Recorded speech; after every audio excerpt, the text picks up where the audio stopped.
Hello everyone, welcome back to Liberty App Studio, and today we are going to make a new documentation video. Yes, we are going to set up a blank new project in this, but what's really important about this video is that actually you can follow these steps to almost all the future projects that are going to be released by Liberty App Studio.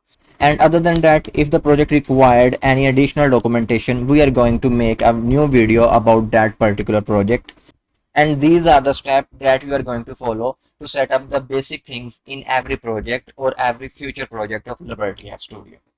First of all, you have to set up your app essentials, which includes your app name, app package name, developer email, and privacy policy link. Next, you have to update your app icon, and then you have to replace your AdMob and Facebook ad network IDs. Other than that, you also have to update your OneSignal ID, which we are going to use for notifications. And last, you have to replace your Firebase JSON file in app level directory. So your analytics and Crashlytics can give you proper information about your apps and users. So without wasting any time, let's set up these things. As you can see, I note down all the things which I'm going to change for my project. And first of all, we have app name. Just copy your new app name. Open up your project in Android Studio and go to strings.xml. Here at the first place you can see app name string. Go to replace menu by pressing Ctrl R. Here you can see, just copy the old name and place it here. When you place your app name here, it can show you all the occurrences of that particular string. We have total 7 places, and you can see every place is highlighted. Liberty What's Tool. Now you have to copy the new name for your app and paste it below here in this field. Then press replace all button and it will change the app name with the new one. Next, we have to change our developer email. Just copy your email, and here at the bottom section of strings.xml you can find the string developer email. Paste it here. Also, privacy policy link, you have to change your privacy policy link as well. Next, you have to replace your AdMob and Facebook IDs.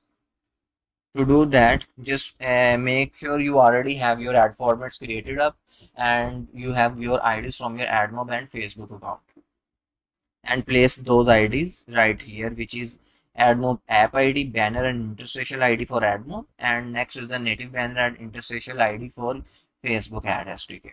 Next, we have to update our app icon. To do this, go to your MipMap folder in your resource directory and delete all these folders. Select them and press delete. Delete 22 files, yes, because Android Studio will automatically generate these for your new icon. Yes, delete anyway. No, right click on your MipMap folder, new, and select image asset. Go to the directory where you have your PNG file of your new icon. I have it at my desktop, so I have to go to my home, desktop, and here you can see I have IC launcher menu. Now you have to do some scaling, trimming, yes, and then your icon must be within these boundaries. As you can see, circle, square cell, and round. You can see each format of icon, and then in the background layer you have to select a solid color, or you can also select the image if you want. I'm going to use a color. You can use color picker, and I'm going to background this color, or actually you can give the darker shade also. Here it is, just to be more visible. Okay, an icon with the same name already exists, no problem, because we have to replace the icon with the new one. You can change the other settings here if you want to see the size of your icon for all the display sizes. As you can see right here, just hit next, and here is all the files that are going to be generated automatically by Android Studio, and finish.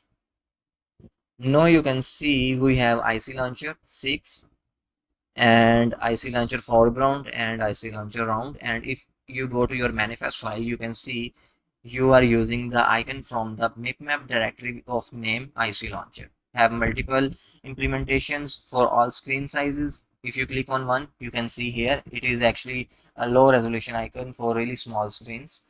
And that's it how you can change your app icon. As we have already converted our app icon in Map folder, now we have to convert our app icon in Drawables as well. As you can see in Drawables, I have app icon of 6 different formats for different screen sizes. To convert your app icon, first you have to go to this website appicon.co and select image sets. Now select your app icon from here. Make sure your PNG name is app icon so it will get replaced automatically. Select 4x and here we don't need our app icon for iOS, so I am selecting Android only. Generate, and now it will give you an image set.zip file which contain all formats of your specific icon. Extract it, open it up, and here you can see we have app icon with all the Drawables configurations. Go to your Android Studio and open up your project in File Manager. Here we have to replace our app icon one by one for all different screen sizes. Just go to your resources and here you can see we have Drawable HDPI, MDPI, HDPI of bigger screens and other formats. Let me just quickly place the icons into all these four folders.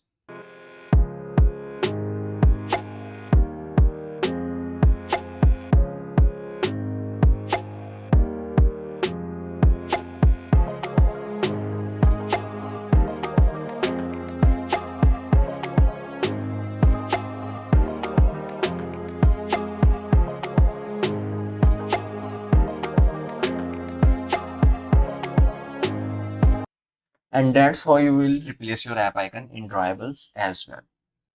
And to set up Google Play subscription, first of all, you have to set up your subscriptions in Play Console.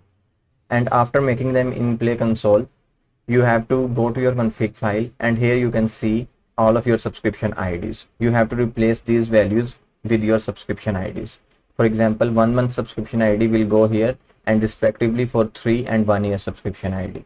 Also, one more thing, you can control Facebook and AdMob ads from here. If you want to enable AdMob ads, you can enable this flag, and if you want to use Facebook ads directly, you can enable this from here. If you enable both of these flags, then AdMob ads will work. I'm also going to make a separate video about Google Play subscriptions so you can easily create them in your Play Console. Now we have to change our app package name. As you guys know, this is a really important step, and without doing this, we are not able to publish our app on Google Play Console. For current video, I'm going to change the package name within the same length. For example, I'm going to change the studio to Studio Liberty. That's it. If you want to extend or decrease the length of your package name, you can follow our more detailed video which is related to the changing your app package name already published, and I'm going to put the link in the video description as well. So first of all, go to this gear icon and uncheck compact middle packages. Now you can see all of your package folders separately. As we are going to change this Liberty to Liberty Studio, right click on this, go to refactor and click on rename.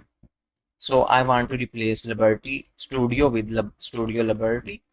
I'm going to copy this as well. So in the manifest and Gradle file, I can just paste it. Click on refactor button. Just do refactor. And you can see it is changed to Studio Liberty. Now you have to go to your app level build Gradle file, and here you have to replace your apps Studio with Studio Liberty, and same go to your manifest file. Here in this package string, you have to change Studio to Studio Liberty as it already do it automatically. Android Studio is just intelligent enough now. Now you have to click on this sync now button and wait for the Gradle build to be finished.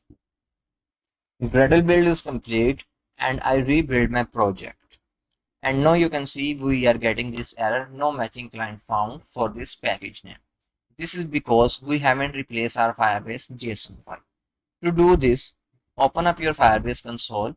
You can register a new project from here, which is pretty simple. All you have to do is just place your app package name here, and it will give you a JSON file which you can download.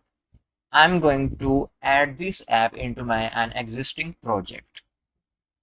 Okay, project settings, which is right here, and now at the bottom you can see an option to add app. Click on this, press Android. No, it is asking for my app package name. Just copy it from here. Go back to your console, place your app name and register app. This is actually the same procedure if you are going to set up a new project. You have to do the same steps. Download this Google services.json file. We really need this. Without this, your project is not going to work if you're using Firebase or any Google services. Next, you don't need to do this setup as it is already done. Next, and continue to your console. Now you can see we have two package names here. Okay, we have download a file. Go to your downloads. Just copy your Google Services JSON file. Go back to your Android Studio. Right click on the app folder and open it in File Manager. Now you have to go to your app level directory. Delete the old JSON file and place the new one. Change the name to Google Services.json, and that's it. Now you go back to your Android Studio. In your build menu, press rebuild project. Now your Firebase is set it up with your new package name. Okay, now we have to set up OneSignal for our app. Go to your OneSignal account, click on new app or website, enter your app name,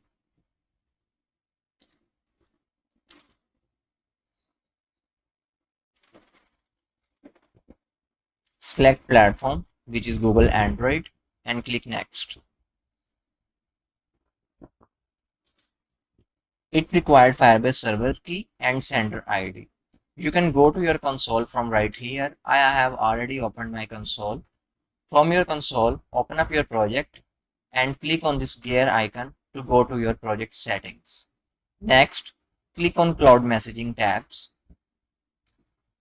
And here we are going to use Cloud Messaging API Legacy 1. Click on three dots and Manage API in Google Console, Cloud Console. It will open up this page. Click on Enable button. API is enabled, and now go back to your console, refresh the page, and you can see we have our server key and sender ID. Copy your server key, paste it right here, and then your sender ID, paste it right here. Save and continue. That's it. Now you can select native Android, save and continue. SDK is already integrated. Here is your app ID, which is your OneSignal key, and click done. Now you have your OneSignal app ID. Go to application file, which is app, and here at the top, replace it with your OneSignal ID. That's it.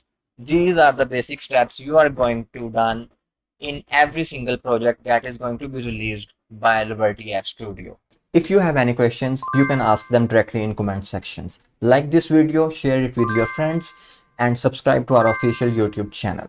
I will see you in next video. Thank you so much.